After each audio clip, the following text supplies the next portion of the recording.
সচিমা কি করছে শুনবেন? খই ছড়ি দিয়েছে। বাচ্চাদেরকে ভুলি রাখতে গেলে অনেক মায়েরা আছে মুড়ি ছড়িয়ে দেয়, ও খুঁটে খুঁটে খায়। খই ছড়িয়ে দিয়েছে সচিমা, আর ছোট্ট নিমাই খই খাচ্ছে না, মাটি তুলে তুলে মুখে দিচ্ছে। সচিমা ছুটে এসছে, এই নিমাই কি কি মুখে দিলি? তোকে মুড়ি দিয়েছি, চিড়ে দিয়েছি, খই দিয়েছি, এসব খাচ্ছিস, মাটি খাচ্ছিস কেন? নিমাই হাসতে হাসতে বলে, মা গো, খই চিড়া মুড়ি সব মাটির অবিকার, এও মাটি সেও মাটি, কি দোষ আমার, কি দোষ আমার। বলে হ্যাঁ রে বাপ, বুঝলাম না তো তোর কথা। বুঝলে না মা, এগুলো ভেতরে দিলেই তো কালকে মাটি হবে, আবার ওই মাটিতেই তো গাছ হবে, ওই গাছেই তো খই হবে। খই মুড়ি চিড়া সব মাটির অভিকার, এও মাটি সেও মাটি, কি দোষ আমার, আমার কি দোষ? হামাগুড়ি দিচ্ছে। সচি বলছে, অনিমাই এই আঙ্গিনায় খেলা কর, আমি একটু ওই গৃহকার্যটা ছেড়ে নিয়ে। ঠিক আছে, হামাগুড়ি দিচ্ছে। ঠিক সেই সময় নবদ্বীপের প্রখ্যাত একদম দস্যু মেষমালি হেঁটে আসছে। মেষমালিক সম্বন্ধে আপনারা নিশ্চয়ই জানেন, না জানেন না? জানেন না, শুনে নিন। নবদ্বীপে অত বড় দস্যু কেউ ছিল না, দিনের বেলা সব খুলে নিত, আবার ব্রাহ্মণদের দেখলে তাদের পইতে কেড়ে নিত। ডেঞ্জার, যে যা নিয়ে আসবে সব নিয়ে নেবে।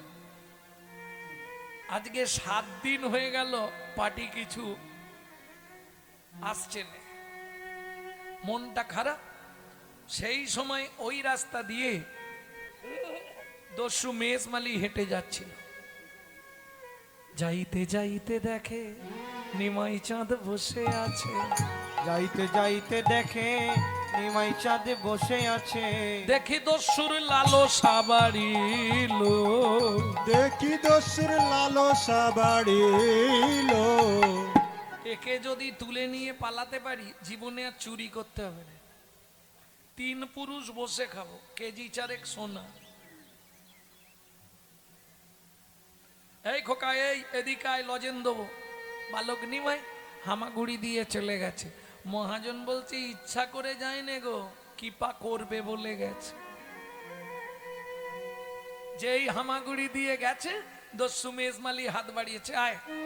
যেই হাত বাড়িয়েছে, কোলে উঠে পড়েছে। কোলে লইয়া শচী নন্দন মেষমালি পালায় তখন, কোলে লইয়া শচী নন্দন মেষমালি বলায় তখন। কোলে লইয়া সচিনন্দন মেষমালি পালায় তখন। উপনীত আপন আলা,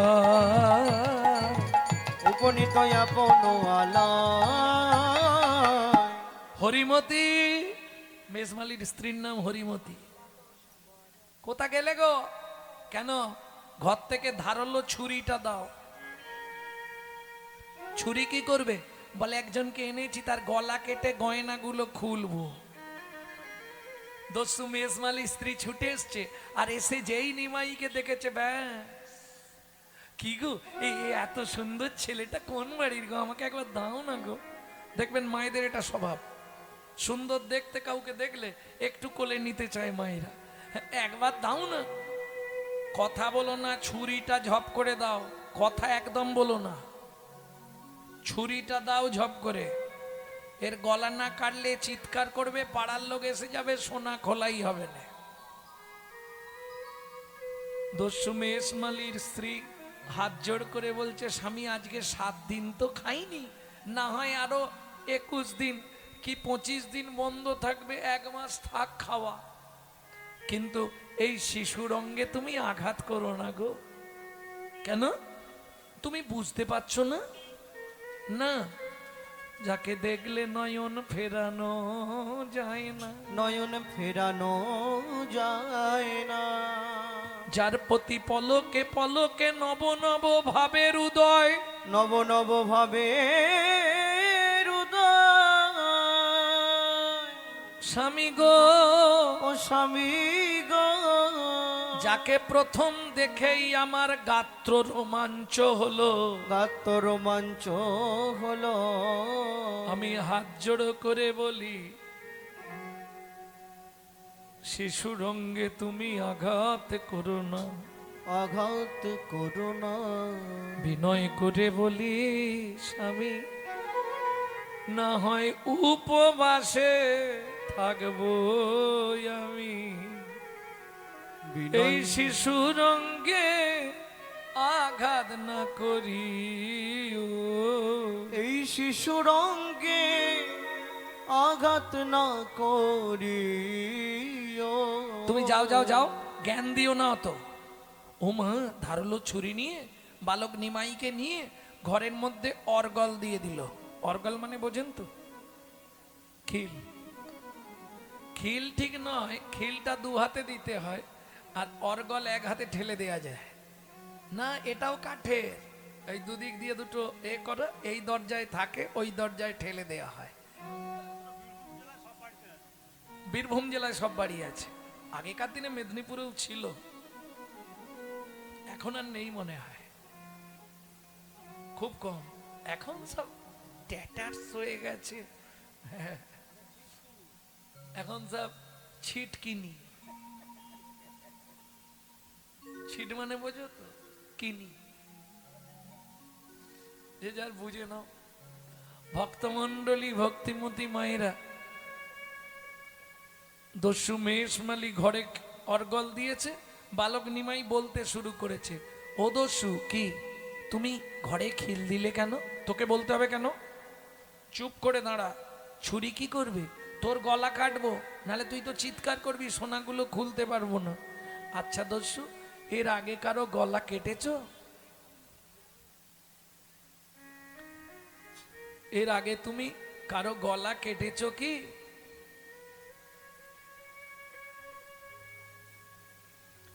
এর আগে কারো গলা কাটনি? তোকে বলতে হবে কেন? অনেকের গলা কেটেছি। ঠিক আছে, তাহলে আমারও গলাটা কেটে দাও, দিলে আমি তাড়াতাড়ি বাড়ি চলে যাব। মেজমালি হাসছে, বলে গলা কেটে দিলে আবার বাড়ি যাবে। চুপ করে দাঁড়া।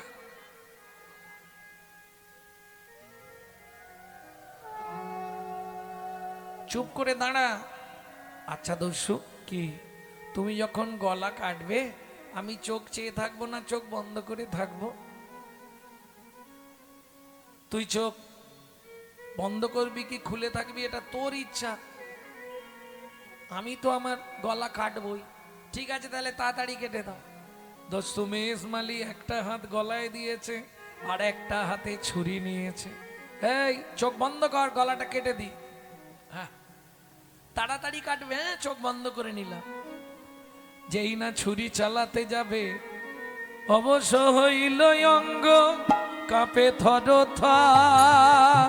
অবশ্য হইল অঙ্গ দস্যু কাপে থরথর। ছুরি কাপড়িল গিয়া মৃত্তিকায় উপর। ছুরি কাপড়িল গিয়া মৃত্তিকায় উপর। তুমি মানব নয় গো কোন দেবতা, মানব নয় গো কোন দেবতা। প্রকাশ করে কও গো কথা, মানব নয় গো কোন দেবতা। প্রকাশ করে কও গো কথা। বলি দিও না মরমে ব্যথা, হরি হরি হরি কও গো কথা। দিও না মরমে ব্যথা, প্রকাশ করে কও গো কথা। মানব নয় গো কোন দেবতা। মানব নয় গো কোন দেবতা। আচ্ছা, তুমি কি আমার এই সোনাগুলো নেবার জন্য গলা কাটছিলে? সোনাগুলো আমি তোমায় খুলে দেব, দুটো শর্ত পালন করতে পারবে? কি কি? জীবনে কোনোদিন আর চুরি করবে না। ও মা, ওইগুলো পেলে আমার আর চুরি করতে লাগবে কেন? জীবনে চুরি করব না, ছেড়ে দেবো। সত্যি ছেড়ে দেবে? বলছি ছেড়ে দেব, এই তোর মাথা ছুঁয়ে বলছি, আমি সব ছেড়ে দেবো। আর একটা কথা দাও, কি? নিত্য শুধু হরিনাম করবে। হরিনাম? হ্যাঁ, করা যাবে। কাজ নেই, কম্ম নেই, খাবো আর হরিনাম করব। ঠিক আছে, তাই হবে। সত্যি বলছো তো? হ্যাঁ রে, সত্যি বলছি। ঠিক আছে, দাঁড়াও, গয়নাগুলো তোমায় খুলে দিই। হয়ে কৌতূহলী অলংকার খুলি, হয়ে কৌতূহলী অলংকার খুলি নিমাই হয়ে কৌতূহলী অলংকার খুলি। হয়ে কৌতূহলী অলংকার খুলি। এই নাও এই নাও এই নাও এই নাও এই নাও দস্যু অলংকার। এই নাও দোষ অলংকার। ছাড়ো দস্যু বৃত্তি রাখো ধর্মে মতি। এবার ছাড়ো দস্যু ভীতি রাখো ধর্মে মতি। তুমি ছাড়ো দস্যু বৃত্তি রাখো ধর্মে মতি। তুমি ছাড়ো দস্যু বৃত্তি রাখো ধর্মে মতি। এ জগতে ভাবো কে বাকা। ছাড়ো দস্যু ভীতি রাখো ধর্মে মতি। এ জগতে ভাব কে বাকা। যেন ধর্ম পথে মতি থাকে। তোমার ধর্ম পথে মতি থাকে। তুমি ধর্ম ছাড়া না হও যেন। এই নাও পুডলি দিয়ে দিলাম, সব সোনা এতেই আছে। আমাকে এবার বাড়ি দিয়ে আসবে চলো। ওরে চালাক ছেলে, তোকে বাড়ি দিতে যাব আর তুই লোকজন ডেকে আমাকে মার খাওয়াবি। আমি ধান্দা বুঝে নিয়েছি, আমি যাব না। ও মা, আমি তো পথ চিনি না, ফিরবো কি করে? যে ভগবান জগতের সকলকে পথ দেখা, সেই ভগবান বলছে আমি তো পথ চিনি না। ঠিক আছে চল দিয়ে আসি। এই দাঁড়া, কেন? সোনাগুলো সঙ্গে নিয়ে যাই, যদি মারধর করে সোনাটা ফেরত দিলে কম মারবে, তাই না?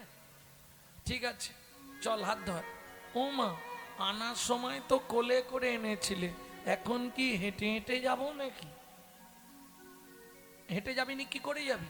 কোলে নাও না। আনার সময় না এই দিকটা পুরো ব্যথা হয়ে গেছে, তুই খুব ভারী, আমি পারবো না, কোলে নেব না আমি। তাহলে তুমি এক কাজ করো, আমিও হেঁটে যেতে পারবো না, তুমিও কোলে নেবে না, তাহলে কোলেও নিতে হবে না, হাঁটতেও পারবো না, তুমি বসো, আমি তোমার কাঁধে উঠে পড়ি। আহ, তোকে নিয়ে এসে যে কি বিপদে পড়েছি, বাপের ঠাকুর রে। ওঠ, কাঁধেতে বসেছে, আর বসে দস্যু মেষমালি তো ওই সোনাটা বগলে চিপে নিয়েছে, আর পা দুটো ধরে আছে বাচ্চা ছেলে, যদি উল্টে পড়ে যায় বিপদ হয়ে যাবে। পা দুটো ধরে আছে আর হাত ফাঁকা পেয়েছে, ও তো চালিয়েই যাচ্ছে। আরে মাথায় মারতে নেই রে, কি করছিস? তেট, আমি তো গান গাইছি, মারছি কোথায়? ভজ শ্রী কৃষ্ণ কহ শ্রী কৃষ্ণ, লহ শ্রী কৃষ্ণের নাম রে। ভজ শ্রী কৃষ্ণ। ওরে মাথায় মারিস না রে। লহ শ্রী কৃষ্ণের নাম রে। যে জন শ্রী কৃষ্ণ ভজে, সে হয় আমার প্রাণ রে। যে জনা শ্রীকৃষ্ণ ভজে, সে হয় আমার প্রাণ রে। বন্ধ করবি না? আমি না বাবু, ঠিক আছে। আরে মাথায় মারতে নেই, মাথায় মারলে অনেক কিছু ক্ষতি হয় রে। ঠিক আছে আর মারবো না, তুমি তাহলে পাটা ছেড়ে দাও। ঠিক আছে পা ছেড়ে দিলাম, তুই ধরে বসবি কিন্তু। যেই পাটা ছেড়ে দিয়েছে, এবার মাথাটা চেপে ধরেছে আর দুম দুম করে বুকে খালি লাথ মারছে। পাটা নাড়াচ্ছিস কেন ওইভাবে? ও লাগেনি আমার নাকি? রাধা গোবিন্দনাথ বৈষ্ণব কবি এক পাশে দাঁড়িয়ে বলছে, পরশমণির স্পর্শ লাগলে লোহা যেমন সোনা হয়।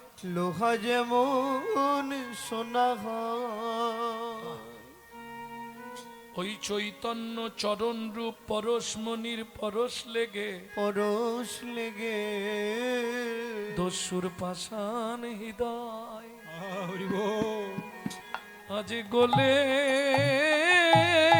গেল দস্যুর পাষাণ হৃদয়, হৃদয় গলে গেল। আরে কি করছিস কাঁধে বসে? ইস, তুই কাঁধে বসে বসেই প্রস্রাব করছিস? একবার বলতে পারলি না, তাহলে তো আমি নামিয়ে দিতাম তোকে। শোনো না, আমি তো সুরধনী গঙ্গার জল খাই, ফিল্টার, তোমার পুরো দেহটা ধুইয়ে দিলাম। এখনো কতটা যেতে হবে তাই বল? এসে গেছি, ওই যে লোকগুলো ওইখানটায় নামালেই হবে। যেই গিয়ে নিমাইকে নামিয়েছে লাঠিয়াল, জগন্নাথ মিশ্র, নীলাম্বর চক্রবর্তী, শচী ঠাকুরানী, সবাই ছুটে এসছে। শচীমা বলছে, নিমাই, এই লোকটা তোকে নিয়ে পালিয়ে গেছিল? না মা, আমি খেলতে খেলতে রাস্তায় বেরিয়ে পথ ভুলে চলে গেছিলাম, ওই লোকটা আমাকে কোলে করে ওর বাড়িতে ঘুরিয়ে দিয়ে গেল। সত্যি করে বল, তোর গায়ের সোনার গয়নাগুলো কি হলো? ওমা, সেটা সত্যি বলছি। ওর বাড়িতে যখন নিয়ে গেল, দেখলাম ওর ঘর আছে, ছাউনি নেই। ওর স্ত্রী একটা কাপড় দু টুকরো করে দুবেলা পরে থাকে। খুব কষ্টের সংসার, একদিন রান্না করলে 5 দিন খায়। ওই জন্যে সোনার গয়নাগুলো খুলে ওকে সব দিয়ে দিয়েছি। ঠিক করেছিস নিমাই। আবার কদিন পরে গ্রামে শীতলা পুজো, তোকে আমি সুন্দর করে সোনা দিয়ে সাজিয়ে দেবো। দেখলে, তোমাকে বলেছিলাম না, আমার মা বাবা খুব ভালো, কিচ্ছু বলবে না। সোনাগুলো পেয়েছো, এইবার তাড়াতাড়ি পালিয়ে যাও, চলে যাও। আরে দাঁড়িয়ে আছো কেন? ও মা, তুমি কাঁদছো? কাঁদার কি আছে? তোমাকে তো মা বাবাও কিছু বললো না, লাঠিয়ালরাও কিছু বলেনি, তাহলে তুমি কাঁদছো কেন? দস্যুমেষ মালি সোনার পটলিটা দক্ষিণ হস্তে নিয়ে ছোট্ট নিমাইয়ের চরণের ওপর ছুঁড়ে ফেলে দিল। কি হলো? সোনাকে ফেলে দিলে নেবে না? না, সোনা আমার দরকার নেই, তুমিই তো চেয়েছিলে তাই দিয়েছিলাম, নেবে না? না, সোনা নেব না, আমি চলে যাব। যাবার সময় তোমার পায়ে একটা প্রণাম করতে দেবে? দেখো, আমি তোমার থেকে অনেক ছোট, তোমার মন চাই যদি তুমি করো। দস্যুমেষ মালি আর দেরি করলো না, কপালটা মহাপ্রভুর চরণের ওপর রেখে নয়ন জলে ধোবাইয়ে দিল।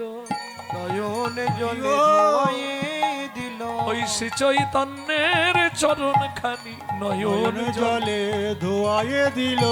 চৈতন্যের চরণ খানি নয়ন জলে ধোয়াইয়ে দিল। হয়েছে হয়েছে, ওঠো। ও দস্যুমেষ মালি, ওঠো না। আরে তুমি ওঠো, বাড়ি যাও। চরণটা জড়িয়ে ধরে কাঁদে আর বলে, তোমার চরণ ছেড়ে হরি বল। আমি আর যাব না। তোমার চরণ ছেড়ে আমি আর যাব না।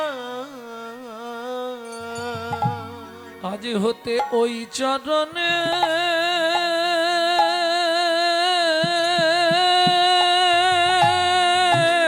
রাধে। আমি বিকায়ে গেলাম,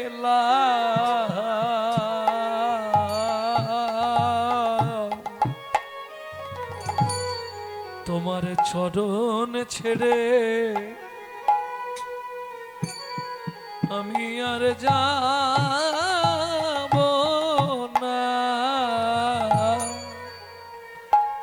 ওই চরণে এই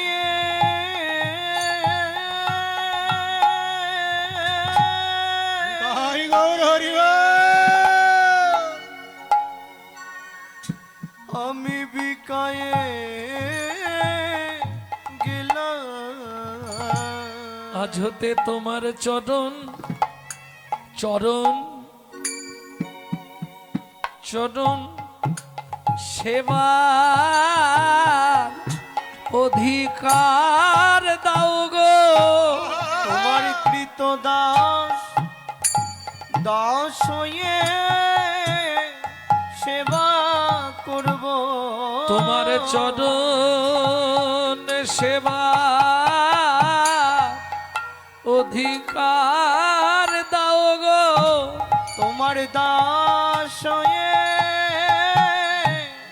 তোমার চরণে থাকবো আমি আর ফিরে যাব না গো। তোমার ওই চরণে বিকায়ে গেলাম আমি আর ফিরে যাব না গো।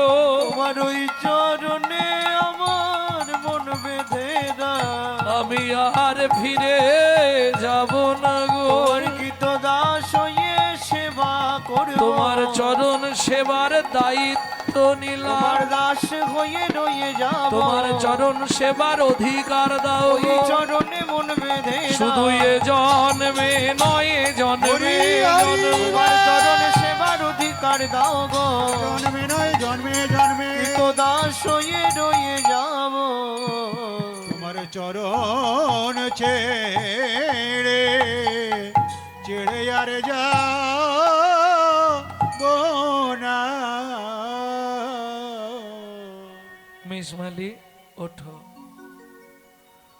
ছোট্ট নিমাই বুকের মধ্যে মেষমালিকে জড়িয়ে ধরে বলছে, সত্যি কি তুমি আমার কাছেই রয়ে যাবে? হ্যাঁ, আজ থেকে আমি তোমার কাছেই থাকবো। তোমার চরণ সেবার অধিকার দাও। বেশ, তাহলে আজ থেকে তোমার নামটা পরিবর্তন করে দিলাম। আজ থেকে তোমার নাম দস্যু মেষমালি থাকবে না। আজ থেকে তোমার নাম হবে চাকর ঈশান।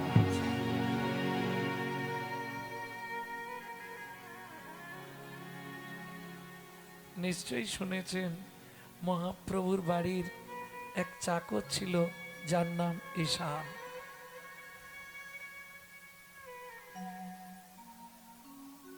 তার এই জীবনের প্রথম জীবনের কথা শুনলাম। সেদিন থেকে তার জীবনে একটাই ধ্যান, একটাই জ্ঞান, চাকর যদি সাজতেই হয় আমি গৌর চরণে চাকর সাজব। তাই গৌর হরি বল। চাকরি যদি করতেই হয় আমি গৌর চরণে চাকরি করব।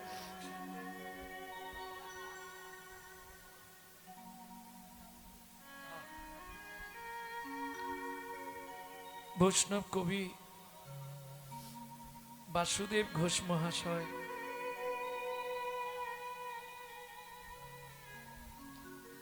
এই পদাবলী রচনা করলেন, যে পদ আপনারা শুনলেন এতক্ষণ। কিবা রূপই অপরূপম, কিবা তার শোভা, কিবা রূপ অপরূপ কিবা তার শোভা কিবা রূপ অপরূপ কিবা তার শোভা কিবা রূপ অপরূপ কিবা তার শোভা বাসুদেব ঘোষ কহে জগ মনোলোভা। বাসুদেব ঘোষ কাগে জগ মনোলোভা এইবার লীলা প্রকাশ হলো, এইবার লীলা প্রকাশ হলো এইবার লীলা প্রকাশ হলো। এইবার লীলা প্রকাশ হলো প্রভু ব্রজ ছেড়ে নদিয়া এলো, এইবার লীলা প্রকাশ হলো প্রভু ব্রজ ছেড়ে নদী আইলো একবার বদন ভরে হরি হরি বলো। ব্রজ ছেড়ে নদী আইলো বদনে ভরে হরি বলো। ব্রজ ছেড়ে নদী আইলো এইবার লীলা প্রকাশ হলো এইবার লীলা প্রকাশ হলো বাসুদেব ঘোষ কহে জগ মনোলোভা। শোনো না, কি যে দেখে নাই সে জানে না। আমি নিজে চোখে গৌর দেখেছি, দেখে কি মনে হলো যেন এই ত্রিভুবনের মধ্যে আমার গৌর। ও কি জগমন লোভারে এ ও বাসুদেব ঘোষ ও কি রে বাসুদেব ঘোষ কহে জগমন तेरे केटा धोई दद धोई तेरे केटा धोई धा तेरे केटा धोई दद धोई तेरे केटा धोई धा तेरे केटा धोई धा दिगिन ताकिना झा दिगिन ताकिना झा दिगिन ताकिना तेरे केटा धोई दद धोई तेरे केटा धोई धा तेरे केटा धोई दद धोई तेरे केटा धोई धा दिगिन ताकिना झा दिगिन ताकिना झा दिगिन ताकिना বাসুদেব ঘোষ কহে জগমন লোভারে বাসুদেব বাসুদেব জগমন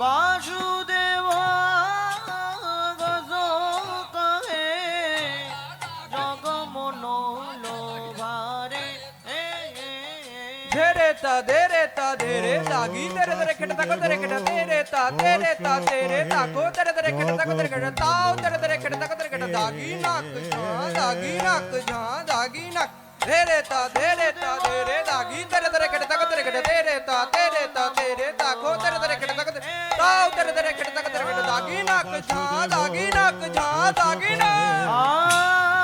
বাসুদেব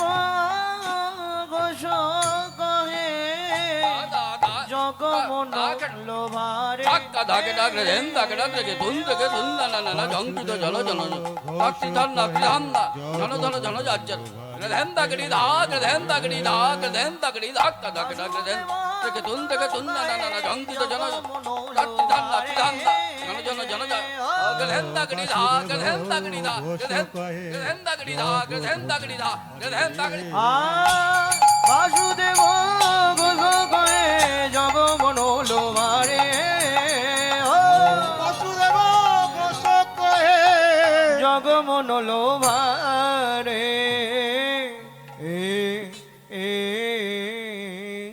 সকল সাধু গুরু বৈষ্ণব চরণে মই করি নমস্কার। সবে পদরজ দেহ মস্তকে মস্তকে এতক্ষণ আমরা তত্ত্বরসামৃত জ্ঞান সিন্ধু নীরে আবাগাহন করলাম গৌর চন্দ্রিকার মাধ্যমে। এবার সবাই মিলে চলুন মধুময় শ্রীধাম বৃন্দাবন।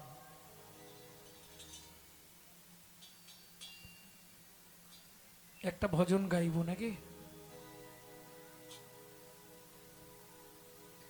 আপনাদের পশ্চিম মেদিনীপুরের ছেলেরই লেখা, ধারেন্দায় বাড়ি, মা ডাকতো দুঃখী, বাবা ডাকতো রাম। মায়ের দুঃখী, বাবার রাম, ছেলের নাম দুঃখীরাম। চলে গেল নবদ্বীপের 2 স্টেশন আগে অমৃকা কাল্লা। গৌরীদাস পণ্ডিতের শিষ্য হৃদয় চৈতন্য ঠাকুর কৃপা করলেন, নাম দিলেন দুঃখী কৃষ্ণদাস, চাকরি পাকা। ওখান থেকে প্রমোশন হয়ে গেল সোজা বৃন্দাবন শ্রীজীব গোস্বামীর কাছে। শ্রীজীব গোস্বামী চাকরি দিল কি? নিকুঞ্জ মন্দির ঝাড় দেওয়া। ঝাঁট দিতে দিতে কুড়িয়ে পেল রাধারানীর চরণের নপুর। সেদিন থেকে ছেলেটার নাম হলো শ্যামানন্দ ঠাকুর। 8 বছর বয়সে এই পদাবলী রচনা করেছে। সবাই গায়ে পদাবলীটি, মুখে মুখে আছে।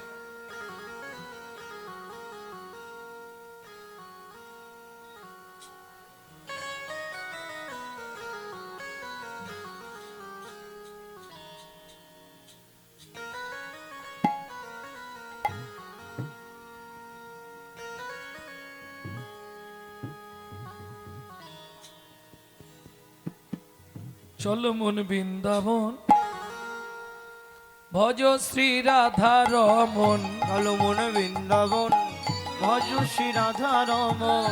চল মন বৃন্দাবন, ভজ শ্রী রাধা রমন। ভজ মন, চলো মন বৃন্দাবন, ভজ শ্রী রাধা রমন। সেথায় যাবি প্রাণ জুড়াবি, সেটাই যাবি প্রাণ জুড়াবি, শান্ত হবে মন। চলো মন বৃন্দাবন, রাধা রমন। চলো মন বৃন্দাবন, ভজ শ্রী রাধা রমন।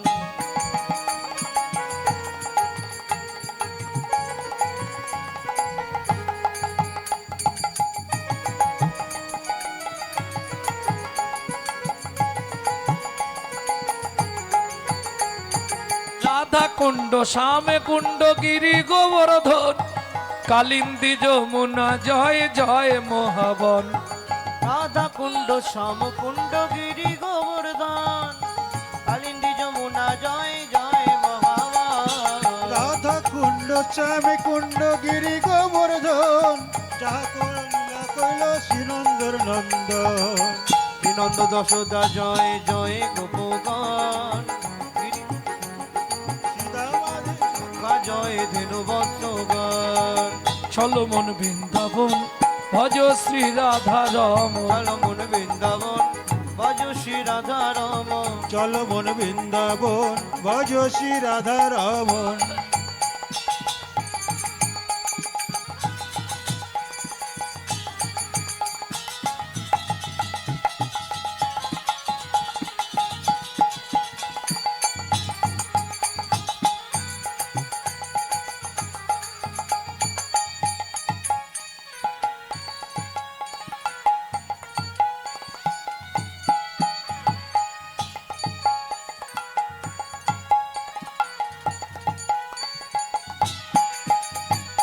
ও মাইরা, এবার তো জয় দিতে হবে। কার জয় দেবো?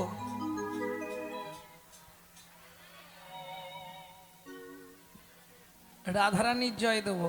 রাধারানীর জয় দেবো, আগে তার পরিবার বর্গের জয় দিন। জয় বিশ্ব ভানু, জয় কীর্তিকা সুন্দরী, জয় জয় পূর্ণমাসী অভিরা নগরী। জয় বিশ্বভানু, জয় কীর্তিকা সুন্দরী, জয় জয় পূর্ণমাসী অবিরান নগরী। জয় জয় গোপীশ্বর বৃন্দাবন মাঝ, জয় জয় কৃষ্ণ সখা বটু দ্বিজরাজ। জয় জয় গোপেশ্বর বৃন্দাবন মান, জয় জয় কৃষ্ণ সখা বুট দ্বিজরা। জয় দ্বিজ পত্নী, জয় না কন্যাগণ, ভক্তিতে যাহারা পাইল গোবিন্দ চরণ। জয় দ্বিজ পত্নী, জয় না কন্যাগণ, ভক্তিতে যাহারা পাইল গোবিন্দ চরণ। শিরাস মণ্ডল, জয় জয় রাধে শ্যাম, জয় জয় রসলীলা সর্বমনোরম। বিরাস মণ্ডল, জয় জয় রাধে শ্যাম, জয় জয় রাসলীলা সর্বমনোরম। জয় জয় জলরস সর্বরস সার, জয় জয় জলরস সর্বরস সার। পরকিয়া ভাবে যাহা ব্রজেতে প্রচার। অরোগিয়া ভাবে যাহা ব্রজেতে প্রচার। চলো মন বৃন্দাবন, ভজ শ্রী রাধা রমন। চলো মন বৃন্দাবন, ভজ শ্রী রাধা রমন। শ্রীজাহ্নবা পাদ পদ্ম করি যা সর, শ্রীজাহ্নবা পাদ পদ্ম করিয়া সর। দুঃখী কৃষ্ণ দাস গায় নাম সংকীর্তন। দুঃখী কৃষ্ণ দাস গায়ে নাম সংকীর্তন। চলো মন বৃন্দাবন, ভজ শ্রী রাধা রমন। চলো মন বৃন্দাবন, ভজ শ্রী রাধা রমন। নিতাই গৌর হরি বল। রমন। চলো মন বৃন্দাবন, ভজ শ্রী রাধা রমন।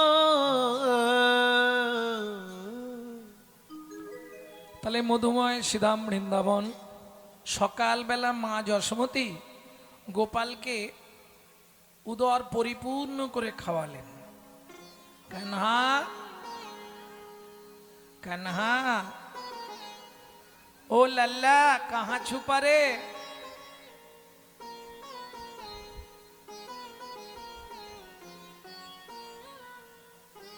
ढूंढते रे अखिया उसे कहुओ, जाने कहाँ छुप गया नंद किशोर।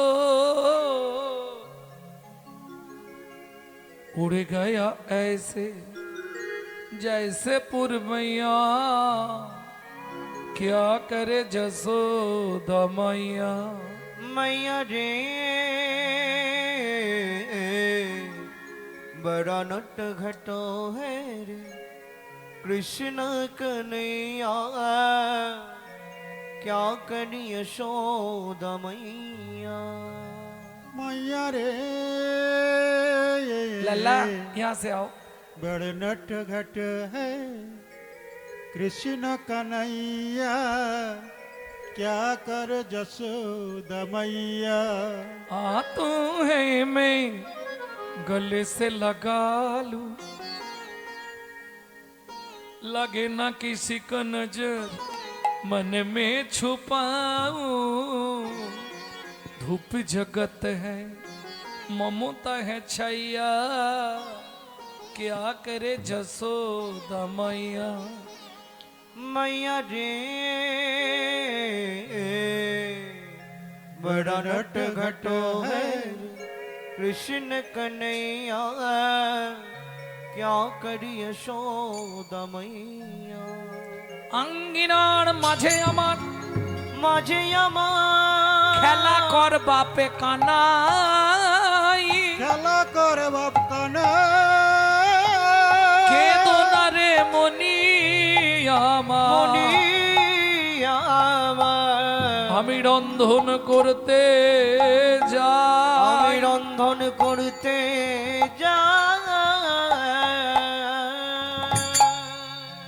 এত বলি যশোমতী অতি ব্যস্ত হয়ে অতি ব্যস্ত হয়ে এবার রন্ধনশালাতে গেলা অতি কৌতূহলে। অতি কৌতূহলে। কান্হা এই উঠানে ধানগুলো রোদে দেওয়া রইল, লক্ষ্য রাখবি যেন ঘুঘু পাখিতে না ধান ছড়িয়ে দেয়। ঠিক আছে। কৃষ্ণ উঠানে খেলছে, মা রান্নাঘরে চলে গেলেন। যেই মা চলে গেল, ছোট্ট লালা কৃষ্ণ হামাগুড়ি দিয়ে ধানের মধ্যে গিয়েই বসলো। 2 মুঠ করে ধান তুলছে আর মাথার ওপর ফেঁক দিচ্ছে।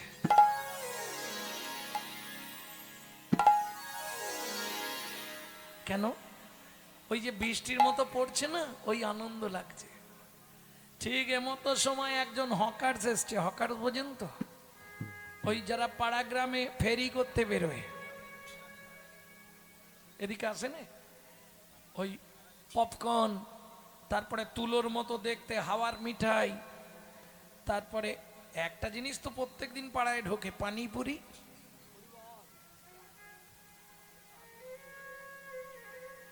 ফুচকা ফুচকা, তারপরে সিজনে ফল ঝাঁকাই করে জামরুল, জাম, আম, পিয়ারা, বারুইপুরের পিয়ারা। ফেরিওয়ালারা আসে না, এখন সব স্ট্যান্ডার্ড হয়ে গেছে। এখন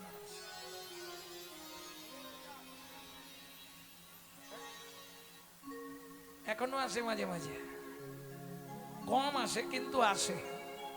আর আমি যে সময়ের কথা বলছি তখন তো দোকানদানি নেই, ওইভাবেই মাল বিক্রি। চলুন, ভগবান খেলছে আর একজন ফল বেচতে যাচ্ছে। বৈষ্ণব কবি কলম দিচ্ছে, কি লিখছে? ওগো একদিন মথুরা হইতে ফল লইয়া আচম্বিতে। একদিন মথুরা হইতে ফল লইয়া আচম্বিতে। আইলা সে হো ফল বেচিবা আরে আহা মরি রে আইলা সে হো বলে কে নিবি আয় আইলা সে হো তোরা আয় কে নিবি আয় আইলা সে হো তোরা কে নিবি আয় আইলা সে হো কে নিবি আয় আইলা সে হো কে নিবি আয় আইলা সে হো ফল বেচিবা আরে বড় তালে গাওয়া যায়, আমি ছোট করে গেয়ে দিলাম 7 মাত্রা, ছোট 10 কুচি গান। এটাই বড় করে গাওয়া যায় 14 বিটে। বা এই গানটি মায়ূর্তিওটেও গাওয়া যায়। তবে এখন আর এসব প্রচলন কেউ শুনবে না, এখন সব ওদিকে জাম ব্যস্ত। ভক্তমণ্ডলী ভক্তিমতী মায়েরা তো হাঁক দিয়েছে, ফল নেবে নাকি গো? ফল ফল চাই ফল, ভালো ফল আছে গো। ফল লেহো ডাকে পুন পুন সে হো। ফলে লেখো ডাকে পুন পুন সে হো ফল লেহো ডাকে পুন পুন সে হো। ফলে লেখো ডাকে পুন পুন সে হো নামাইলো ঝাঁকা নামাইলো ঝাঁকা না বাইল নন্দের দুয়ারে। ফলের ঝাঁকা না বাইল নন্দের দুয়ারে। আস্তে আস্তে আস্তে আস্তে যেই ঝাঁকা নামিয়েছে, এবার বাচ্চা বাচ্চা ছেলেরা তো সব ছুটছে, ওমা পয়সা দাও, ওমা পয়সা দাও। যে যার পয়সা নিয়ে যাচ্ছে, ফল কিনছে আর খাচ্ছে। এই দৃশ্যটা ভগবান বসে বসে উঠানে ধান নিয়ে খেলতে খেলতে দেখছিল। শুনি ব্রজ শিশুধায় ফল কিনি কিনি খায়। শুনি ব্রজ শিশুরায় ফল কিনি কিনি খায়। ছোট তো ঢুকি। শুনি ব্রজ শিশুধায় ফল কিনি কিনি খায়। শুনি ব্রজ শিশুরায় ফল কিনি কিনি খায়। দেখে কৃষ্ণ মনের হরিষে। দেখে কৃষ্ণ মনের হরিষে। এবার গুটি গুটি রাঙা পায় উঠি হরি চলি যায়। গুটি গুটি রাঙা পায় ছুটি হরি চলি যায়। হাতে পাতে ফল হারিনীর কাছে কাছে গো। পথে ফল হরিণীর কাছে কাছে গো। একটা ফল দাও না, একটা ফলে দাও না। বড় ক্ষুধা লেগেছে গো, একটা ফল দাও না। বড় ক্ষুধা লেগেছে গো। আমি ক্ষুধার জ্বালা সইতে নারী। বড় ক্ষুধা লেগেছে গো। ঘর জল সইতে নারী, বড় ক্ষুধা লেগেছে গো। একটা ফল দাও না। ভক্তমণ্ডলী ভক্তিমতী মায়েরা, যিনি অনন্ত কোটি ব্রহ্মাণ্ডের মালিক, যিনি ভগবান, ঐশ্বর্যস্য সমগ্রস্য বীর্যস্য যশস্য শ্রী বৈরাগ্য, যিনি 64 গুণের অধিকারী, যিনি 6 রিপু বিজয়ী, যার এক একটা লোমকূপে অনন্ত কোটি ব্রহ্মাণ্ড বিরাজমান, সেই ভগবান গিয়ে হাত পেতেছে, একটা ফল দাও। ভাবুন তো, তাহলে যে ভদ্র মহিলা ফল বেচতে এসেছে, সে কত বড় ভাগ্যবতী। কি এটা তো আগে ভাবতে হবে। গুরু কৃপা ছাড়া হয় না। আবার গুরু কৃপাটাও এমনি এমনি পাওয়া যায়, করে পাওয়ার নাম কৃপা। কিরকম জানো? এই শ্রীনিবাস আচার্য ঠাকুর অত শিষ্য ছিল, কিন্তু খুব ভালোবাসতো রামচন্দ্র কবিরাজকে। রামচন্দ্র কবিরাজকে গোবিন্দ দাসের দাদা, বড়দা।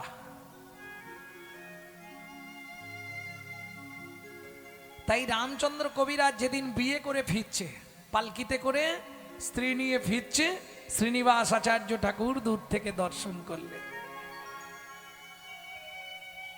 শুধু একটা কথা মুখ থেকে বেরিয়েছিল, কি?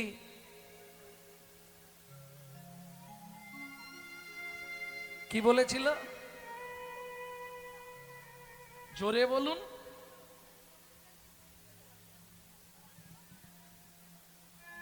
শেষ পর্যন্ত তুইও বিষয় বিষ পান করলি রামচন্দ্র।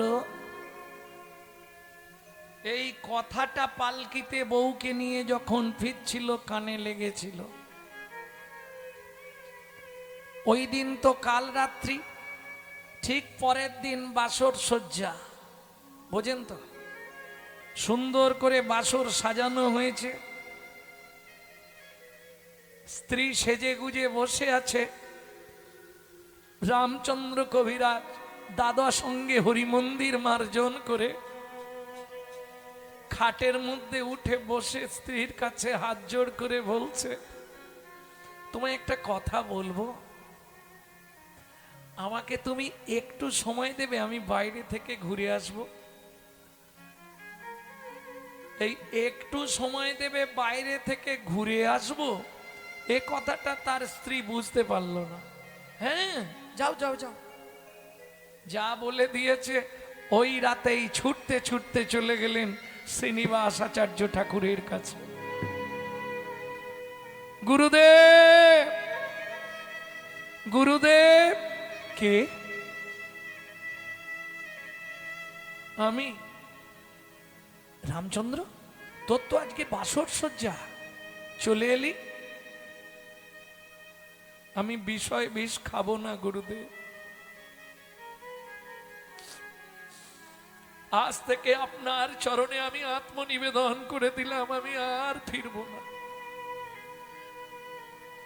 5 বছর, 5টা বছর ধরে নিগুড়ভাবে গুরু সেবা করলেন, নিগুড় গুরু সেবা। পান থেকে চুন সরাবে না, এইরকম ভাবে গুরু সেবা করছে। দেখবেন গুরুদেবের বহু শিষ্য হয়, তার মধ্যে 2-1 খুব প্রিয় হয়ে যায়। কেন? আমার যেটা প্রয়োজন আমার বলার আগে সে হাজির করে দিয়েছে। গুরুদেব স্নান করতে গেলে আসন পেতে আচমন পাত্র তিলকের জায়গা দিয়ে বসে থাকে, গুরুদেব এসেই তিলক করবে।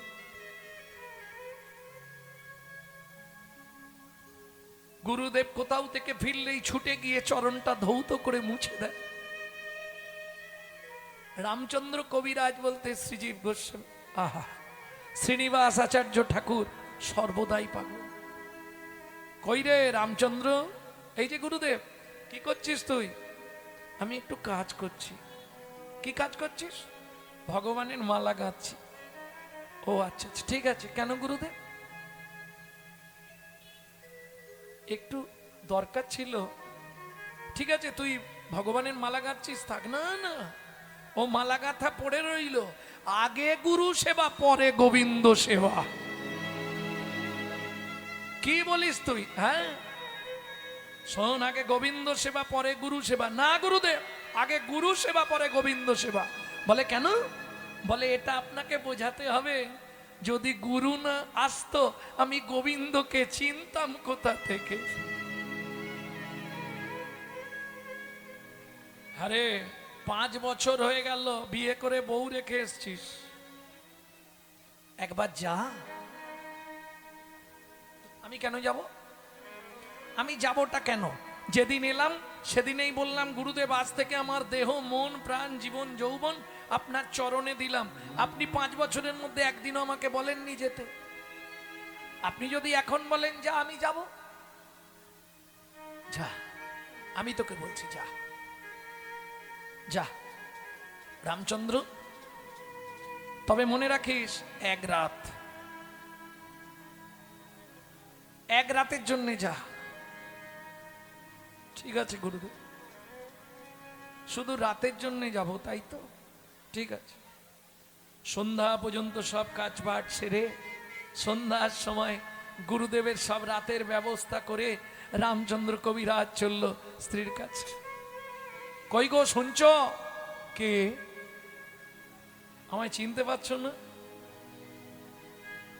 আচ্ছা তুমি কি বলো তো, বাসর রাতে তুমি আমায় বললে আমি একটু বাইরে যাব, সেদিন বলে গেছলে আমি 5 বছর পরে ফিরবো।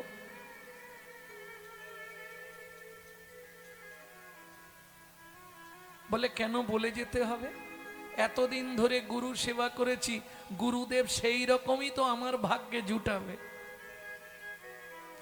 তুমি 5 বছর আমার আশা পথ প্রাণে চেয়ে বসে আছো, এটা তো আমার গুরু কৃপা ছাড়া আর অন্য কিছু নয়।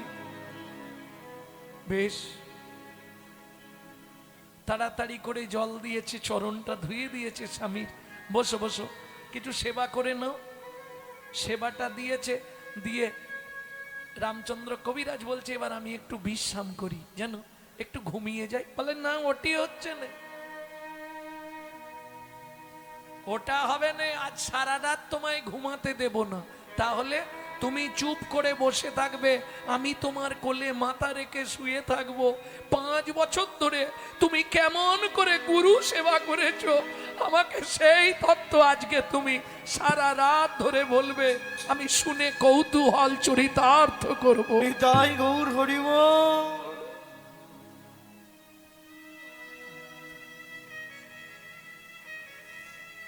রামচন্দ্র কবিরাজ বলছে, তোমার মতো স্ত্রী যেন কলিজীবের প্রত্যেকের ভাগ্যে একটা করে হয়।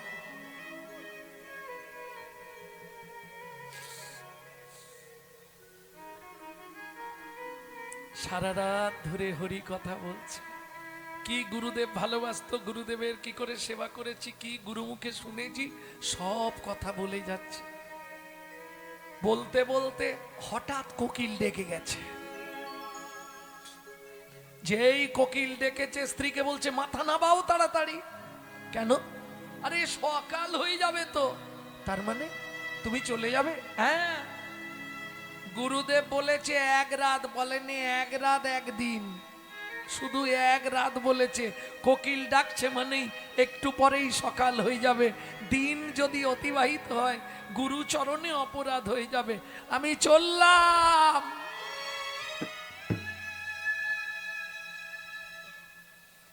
এদিকে স্ত্রী মালাবতী বসে বসে ভাবছে, 1 রাতে এলো, কিন্তু যা দিয়ে গেল আরো 5 বছর কেটে যাবে।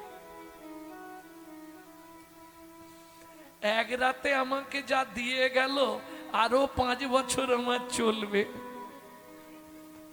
এদিকে ফিরে এলো, ওই স্ত্রী তো কোলে মাথা রেখে শুয়েছিল, কাপড় চুপুরে একটু আধটু সিঁদুর লেগে গেছে।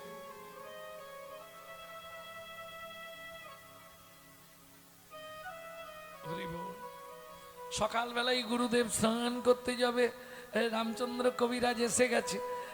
কিরে রামচন্দ্র, চলে এলি? আপনি তো 1 রাত বলেছেন, বলেননি তো 1 রাত 1 দিন, শুধু 1 রাত বলেছেন। আমি রাত কাটিয়েছি, দিন পড়ে গেছে, আর থাকবো কি করে? গুরুদেব বলে আমার বলাটা ভুল হয়েছে, তোকে 2টো দিন সময় দিলে ভালো হতো।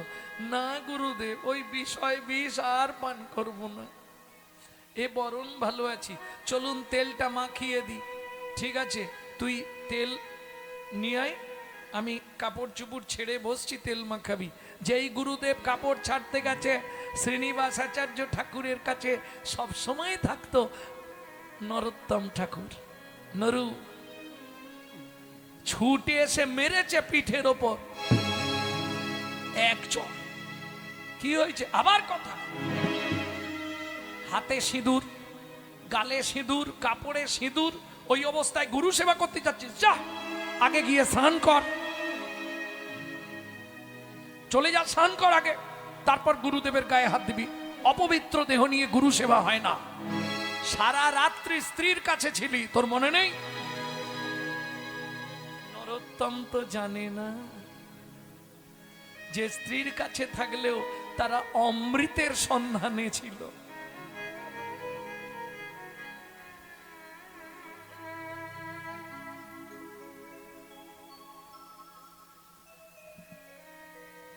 যেই রামচন্দ্র কবিরাজ স্নান করতে গেছে, চালাক তো নরোত্তম, সঙ্গে সঙ্গে তেলের বাটিটা নিয়ে এসে বলছে, গুরুদেব আমি মাখিয়ে দিই। গুরুদেব বলছে, তুই মাখা তাতে দুঃখ নেই, কিন্তু চরণ দুটোই তুই মাখাস না। কেন গুরুদেব? চরণে কি আমার দেবার অধিকার নেই? শ্রীনিবাস আচার্য ঠাকুর বলছে, নরোত্তম এই চরণ দুটো আমি রামচন্দ্রকে বিক্রি করে দিয়েছি। চরণে তুই তেল দিস নে, তুই গা হাতে মাখিয়ে দে। ঠিক আছে। গামছাটা সরিয়ে যেই না তেল দিতে যাবে, দেখলো গোটা পিঠ টাঙাচিরা দাগ রয়েছে। এ কি গুরুদেব, কি করে এইরকম হলো? হাতের চিহ্ন বসে আছে পিঠের ওপর, আপনার পিঠে কে মেরেছে? মনে নেই নরোত্তম? তুই যখন রামচন্দ্রকে চড় মারলি রামচন্দ্রের পিঠে, রামচন্দ্র চোখটা বন্ধ করে বুকে হাত রেখে শুধু একবার বলল, গুরুদেব হরি বল। তুমি রক্ষা করো। ওরে, রামচন্দ্রের দেহ আর আমার দেহ আলাদা নয়। তুই যখনই রামচন্দ্রের পিঠে চড় মারলি, সেই চড় এসে আমার পিঠে লাগলো।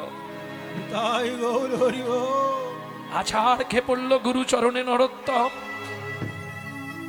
আমি এত বড় মহাপাপ করলাম, এত বড় ভুল করলাম। তুই কি জানিস? তুই ভাবলি সারা রাত বউকে নিয়ে আনন্দেতে ছিল।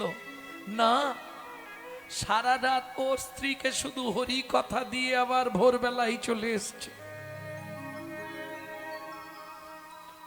নরোত্তম চরণটা ধরে অপরাধ ক্ষমা চেয়ে বললেন, গুরুদেব আপনি জানলেন কি করে? আপনি কি করে বুঝলেন যে ও সারা রাত ওর স্ত্রীকে হরি কথা বলছিল? শ্রীনিবাস আচার্য ঠাকুর বললেন, নরোত্তম আমাদের কলেবর দুটো ভিন্ন, কিন্তু আত্মা হলো একটা। আমি আর রামচন্দ্র আলাদা নয় রে। আমি আর রামচন্দ্র আলাদা নই রে। এক আত্মা, গুরু শিষ্য আমি রামচন্দ্র। আলাদা নয় রে। এক আত্মা গুরু শিষ্য আমি রামচন্দ্র আলাদা নই রে। এক আত্মা গুরু শিষ্য, কোন বিভাজন মোদের নাই ওরে। এক আত্মা গুরু হরি হরি শিষ্য বল। ভজন বলে কিছুই নাই রে। এক আত্মা দুই শিষ্য দ্বিধাজন নাই রে। নিশ্চয়ই জানেন, পরবর্তীতে নরোত্তম দাস ঠাকুর এই অপরাধের জন্যে তিনি নিজের হাতকে আগুনে পুড়ি ফেলেছিলেন। যে বড় অন্যায় করেছি জীবনে, গুরুচরণে আঘাত, এ তো জীবনেও আমার কৃষ্ণ ভক্তি লাভ হবে না, হাত পুড়িয়ে ফেললেন। এ আবার কেমন দেখুন, যেই আগুনে হাত দিয়েছে হাতটা পুড়ে যাচ্ছে, দাউ দাউ করে হাতটা জ্বলে যাচ্ছে, জলও দিচ্ছে না, নিবাচ্ছে না। সেখানে ওই শ্রীনিবাস আচার্য ঠাকুর পাঠ করতে করতে বলছে, আরে জল দে, জল দে। ওটা তোর হাত নয়, ওটা আমার হাত। ও হাত আমি তোকে তৈরি করে দিয়েছি শুধুমাত্র গোবিন্দ সেবার জন্য। তাই গৌর হরি বল। তাহলে গুরু কৃপা কি বস্তু, এটা একমাত্র রামচন্দ্র কবিরাজ আর নরোত্তম দাস ঠাকুর মহাশয়কে দেখলে বোঝা যায়। কে? ভূগর্ভ লোকনাথ গোস্বামী পায়খানা করে রাখতেন, মাথায় করে নিয়ে গিয়ে ফেলতেন। এমনি কৃপা হয়? নরোত্তম, কে প্রত্যেকদিন আমার এই মলমূত্র পরিষ্কার করে? আমাকে লুকিয়ে দেখতে হবে। লুকিয়ে দেখলো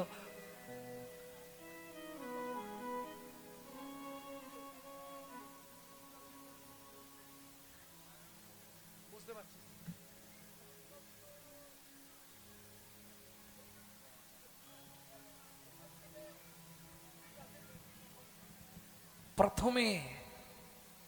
প্রথমে যখন খেতুরি ছেড়ে চলে গেল, প্রথমেই তো শ্রীনিবাস আচার্য প্রভুর কাছে গেছিল কৃপা পাবার জন্যে।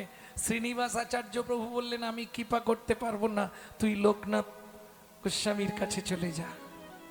তাড়িয়ে দিল না? আবার লোকনাথ গোস্বামী যখন কৃপা করে দিল, তখন বললে তুই একবার শ্রীনিবাস আচার্যের কাছে যা। কেন? যতক্ষণ তার কৃপা না হবে আমি তোকে কৃপা করতে পারবো না। এর কৃপা পেয়ে আবার ওখানে গিয়ে কৃপা পেল। মানে অন্য কিছু নয়, এটাই বোঝানো, কাউকেই তুমি হীন মনে করো না। বৈষ্ণব আচার্যগণ প্রত্যেকেই প্রত্যেকের মতো, তারা কেউ হীন নয়। এ পাঠাচ্ছে ওর কাছে, ওর পাঠাচ্ছে এর কাছে। যেমন আপনাকে একটা সামান্য কথা বলি, শিব চোখ, রামচন্দ্র চোখ বন্ধ করে বসেছে, হুনু এসে বলছে, আচ্ছা প্রভু, ত্রিভুবন তোমার ধ্যান করে, তুমি কার ধ্যান করো আমাকে বলো তো। রামচন্দ্র বললে, আমি দেবাদিদেব মহেশ্বরের ধ্যান করি, শিবের ধ্যান করি। হুনু বলে, ঠিক আছে আমি আসছি। সোজা শিবের কাছে, তাকে শিব ধ্যান করছে। শিবকে গিয়ে বলছে, আচ্ছা প্রভু তুমি কার ধ্যান করো? শিব বলে, আমি শ্রী রামচন্দ্রের ধ্যান করি। এই হুনু পড়ে গেল বিপাকে। এ বলে ওর ধ্যান করি, ও বলে এর ধ্যান করি। তাহলে কে কার ধ্যান করি এটা বুঝবো কি করে? হর হরি আগে আত্মা দুই দেহ ধরি, হর হরি এক আত্মা দুই দেহ ধরি, বিল্লপত্র তুলসী পত্র ভেদা ভেদ করি, তুলসপত্র বিল্লপত্র ভেদা ভেদ করি। শিবকে তুলসী দেওয়া যায়?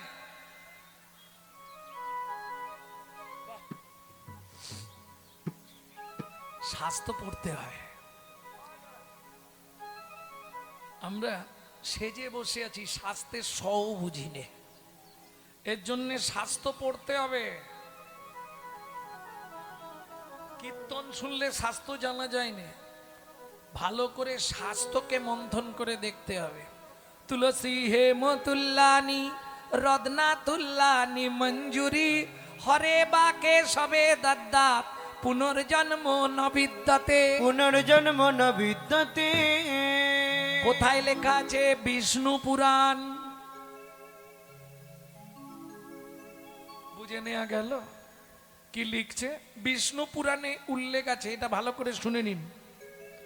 যে যখন দেখবেন আপনার মনের মলিনতা কিছুতেই কমছে না, সংসারে অশান্তি যাচ্ছে না, কিছুতেই কিছু করতে পারছি না, দুটো তুলসী পাতা নেবেন, 2 ফোঁটা চোখের জল লাগাবেন, বাড়িতে যদি শিবলিঙ্গ থাকে তার মাথায় দিয়ে দেবেন।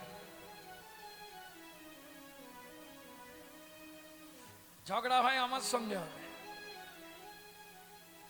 এই শিবলিঙ্গকে তুলসী দেওয়া যায় নাকি? আপনি কি বলছেন? বিষ্ণু পুরাণ নিয়ে আসুন, আমি খুলে দেখিয়ে দিচ্ছি।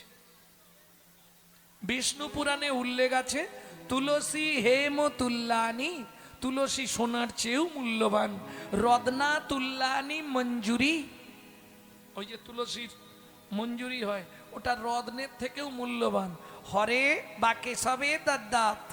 হরে মানে কে? শিব। কেশব মানে নারায়ণ বা বিষ্ণু। দদ্দাত মানে দিলে, পুনর্জন্ম নবিদ্যতে, আপনাকে আর জন্মাতে হবে না, হয় শিবলোক নালে বৈকুণ্ঠ ধাম। প্রেম সে বললো চৈতন্য মহাপ্রভু কি জয়। জয় রাধে। শুনতে না পেলে বলতে পারবো। ভক্তমণ্ডলী, ভক্তিমতী মায়েরা, তাহলে ওই ফলবালি কি ভাগ্য করেছিল, স্বয়ং ভগবান তার কাছে হাত পেতে ফল ভিক্ষা চাইছে। ভগবান তো সহজে কারো কাছে চায় না। চলুন রাধা বিনোদ গোস্বামীর ভাগবত থেকে বলবো, 22 খণ্ড পড়েছেন? রাধা বিনোদ গোস্বামীর ভাগবত পড়বেন একবার, পৃথিবীর অমৃত মনে হয় সব ওতেই আছে। 22টা খণ্ড, বেশি নয়। এখন শুরু করলে লাইভ হয়ে যাবে, আরো আগে শুরু করলে ভালো। যদি চৈতন্য চরিতামৃত পড়তে হয় তাহলে রাধা গোবিন্দনাথের চৈতন্য চরিতামৃত পড়বেন 6 খণ্ড, যিনি ঢাকা ইউনিভার্সিটির প্রফেসর ছিলেন। আর ভাগবত যদি পড়তে হয় রাধা বিনোদ গোস্বামী, 22 খণ্ড।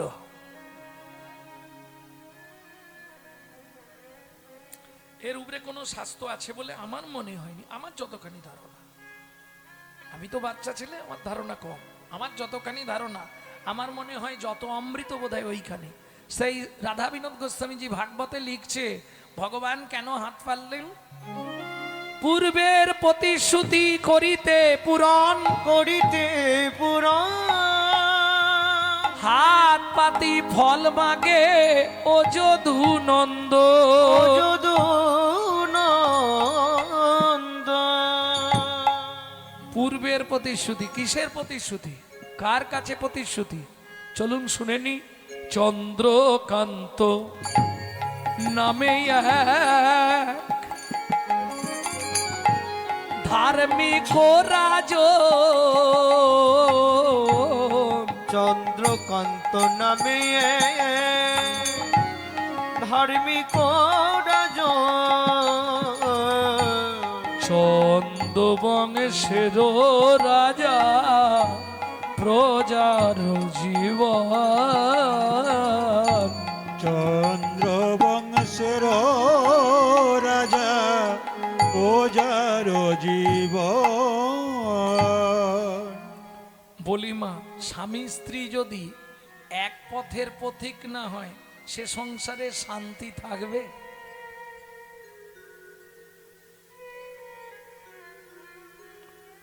ও যতই হাসি মুখ দেখুন, শান্তিতে খুব কম মানুষ আছে। এ হরিবাসরে এসেছে, মুখটা বাঁকি রেখে লাভ নেই, শুধু হাসি। ঘরে গেলেই শুধু কান্না, চিন্তা শেষ নেই। কি ছাড় কারো নেই, সাজলেও ছাড় নেই আর না সাজলেও ছাড় নেই। মনে বাসনা থাকিতে কি হবে বলো না, জপিলে তুলসী মালা। কামনা থাকিতে তিলক সেবিলে মিলে কিছু কোন কালা। বাসনা থাকিতে তিলক সেবিলে মিলে কিছুক্ষণ কালা। কালা। কামনা থাকিতে মালা পড়িলে মিলে কিছুক্ষণ কালা। যোগের নিধি মিলিত যদি পড়িলে কৌপিন ঝোলা। ত্যাগে সোনার কাছে হইয়ে সন্ন্যাসী শ্মশানে যেত না বলা। শ্মশানে যেত না ভোলা। কোথায় পাবেন? এখন আপনাদের এদিকটা বলতে পারবো না, আমি আমার কথা বলছি। এ তো সেজে আছি বৈষ্ণব।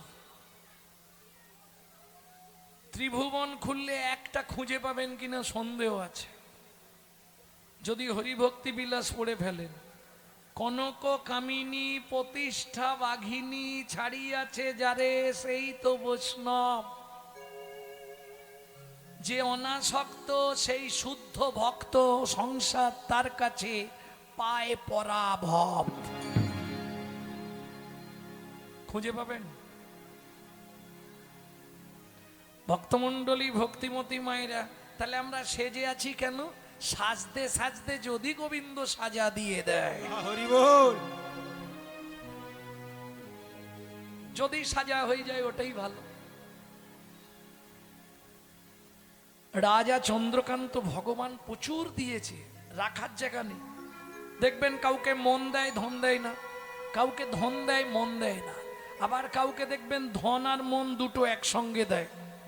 যেমন এই যে এই বাড়ির যিনি মালিক, বেশ কয়েক বছর ধরে একভাবে কীর্তন চলছে, তাই তো? এবং এত সাধু বৈষ্ণবের সেবা, এটা বিরাট ব্যাপার। শুধু তাই নয়, তার থেকেও বড় ভাগ্যবান গোবর্ধনদারি জিউ এসছে।